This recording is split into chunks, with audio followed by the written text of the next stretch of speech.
Marieanne, it seems incredible that the debut championship season has already come to an end. Was it everything that you hoped it would be?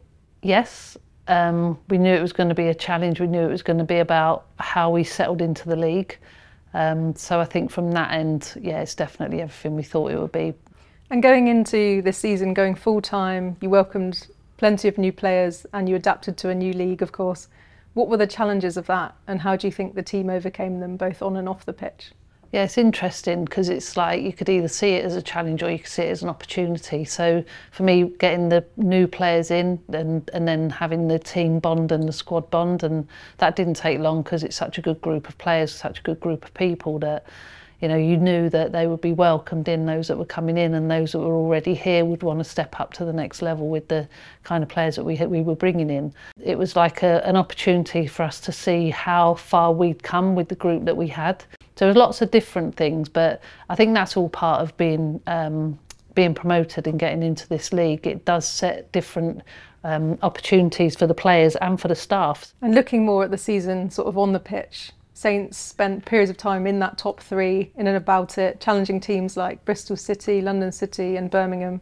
How did you manage those sort of developing expectations, given that you were a newly promoted side, like you say? Well, we set out at the beginning of the season with the mission to finish it 6th, but we also challenged the players to say, is there anything else? And they said, you know, we should finish 6th, we could finish 4th, we might just.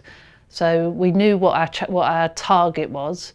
The might just and the could started to become a bit of a bit more real as we were in that top half. But you know, at some point with the change to the structure, change to full time, you always know there's going to be a bit of a dip. It was good to see how the girls adapted to that sort of like that period where we weren't getting the results and weren't scoring goals. Like you say, that March time was a bit of a tough period, and the players certainly who came through the Saints sort of setup had maybe not had to contend with that before. How did you deal with that sort of psychologically, and what was the message to players in terms of getting back out on the pitch and getting those positive results? Yeah, and I think it's just keep believing in yourselves. The talent is there, it's just you are going to dip. That's the whole point of the next level of football. It's not always going to be winning, it's not always going to be dominating the opposition.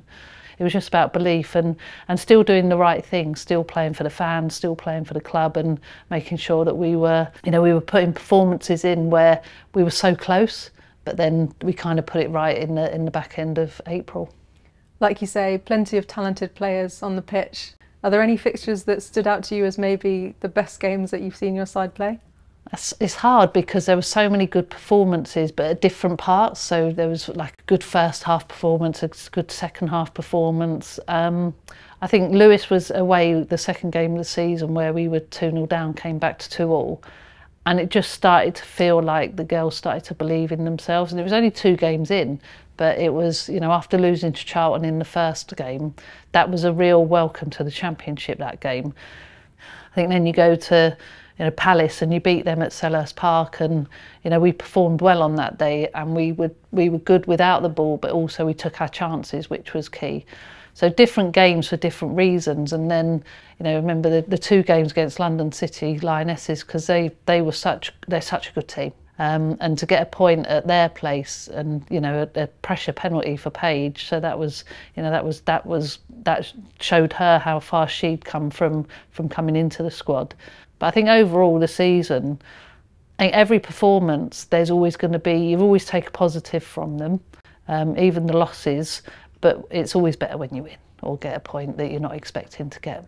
And when we do win those games, we share them with our fans. We talk about those positives on the pitch, but fans have been a key one off it. What does that say about women's football at Southampton, where it's going and the support that it's getting? You can't put into words how important the fans were when you go into Durham and Sunderland, and then you suddenly see them all rocking up and you hear them when the girls are playing and you hear them from the side, and it just gives you that extra step on the pitch and that little bit extra focus, because they've made those journeys and they're here to support us, so we need to give something back to them. And I think the performances away have been certainly been for the fans that have travelled the distances.